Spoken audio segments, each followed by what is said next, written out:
Und jetzt kommen wir zu Menschen, die Tomaten auf den Augen haben. Und nicht nur da. Eine zerquetschte Tomate ist nichts gegen 40.000 Menschen, die komplett rot sehen. Der Angriff der fliegenden Tomaten, die größte Tomatenschlacht der Welt in Buñol, einem kleinen Ort in Spanien. Auch für diese beiden dreht sich in wenigen Stunden alles um die Tomaten, Marcel und René. Sie haben sich für einen Urlaub der ganz besonderen Sorte entschieden. Was für richtige Männer, können wir auch mal als Männer alleine runterfliegen. Strandurlaub macht man ja mit Freunden und dann hier geht's mal richtig zur Sache.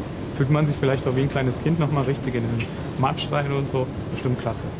Und schon im Flugzeug nach Valencia die erste Begegnung der unheimlichen Art. Roter Tomatensaft, doch irgendwas ist da faul, zumindest für René. Tomaten sind überhaupt nicht mein Ding. Also ich esse zwar gern Ketchup und Tomatensoße, aber so pure Tomaten, also mag ich überhaupt nicht. Tomatensaft auch selber ist also völlig eklig, aber ich meine, ich muss mich damit bloß beschmeißen lassen. Ich muss ja nicht essen. Ankunft in Spanien. Sofort gehen René und Marcel in das Gemüselager. 100.000 Kilo Tomaten warten hier darauf, zermatscht zu werden. Sie sind reif, weich und oval. Perfekt für die größte Tomatenschlacht der Welt. Alejandro ist einer der Organisatoren der Tomatina. Er ist Experte in Sachen rote Frucht. Er kommt aus Buñol, dort wo vor 60 Jahren die erste Tomatenschlacht unter Nachbarn stattfand. Er freut sich wie ein Kind, denn die Tomaten sind genau nach seinem Geschmack. Wir Spanier lieben Tomaten. Morgen während der Schlacht essen wir im wahrsten Sinne des Wortes so viele Tomaten wie ansonsten nie im Jahr. Das werden wir richtig genießen.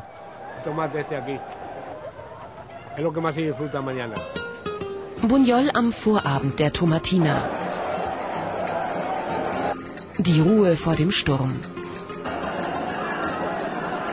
Morgen wird hier nichts mehr ausschauen wie heute.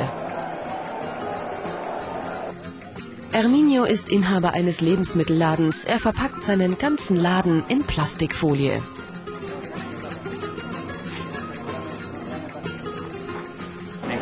Ich finde dieses Fest toll. Es kommen viele Leute aus anderen Ländern. Natürlich ist es viel Arbeit, alles zu verpacken, aber was soll's. Das ist einmal im Jahr. Auch die Vorbereitungen von René und Marcel laufen in ihrem Hotel auf Hochtouren. Taucherbrille, ganz wichtig. Für die brennenden Tomaten haben wir heute schon versucht. Also perfekt sind wir ausgestattet. Und natürlich weiße T-Shirts anziehen, also deswegen auch weiße T-Shirts, dass man die Tomatenflecken besser sieht. Der Tag der Tomatina, Buñol im Ausnahmezustand. 40.000 verrückte Menschen aus der ganzen Welt warten auf 100.000 Kilo Tomaten. Mittendrin René und Marcel. Erfrischung gibt's von oben, dank Herminio, dem Ladenbesitzer. Um Punkt 12 geht's los. 6 Lastwagen entladen die rote Masse. Buñol hat bei seiner selbstfinanzierten Tomatenschlacht harte Regeln aufgestellt. Bevor das Wurfgeschoss auf eine andere Person gezielt wird, muss die Tomate zerquetscht werden. Die Tomatina, nichts für Angsthasen. Die vielen Menschen um einen herum, das ist dann schon normal. Ich hatte in einer relativ kurzen Zeit dann freien Oberkörper. Mein T-Shirt wurde gewaltsam entrissen. Und dann flutscht man so durch die Menge, das war dann ganz okay. Tomatina, also grundsätzlich ist okay, bisschen heftig, also nochmal muss ich es nicht machen. Andere machten dafür weiter, im Tomatenmatsch mittendrin. Einmal wieder Kind sein.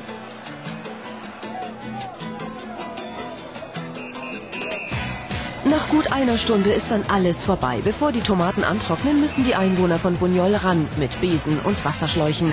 Und auch die beiden Helden aus Nürnberg gehen erstmal duschen, denn so viel Tomaten wie hier gibt's sonst nirgendwo auf der Welt. Richtig schöne Sauerei.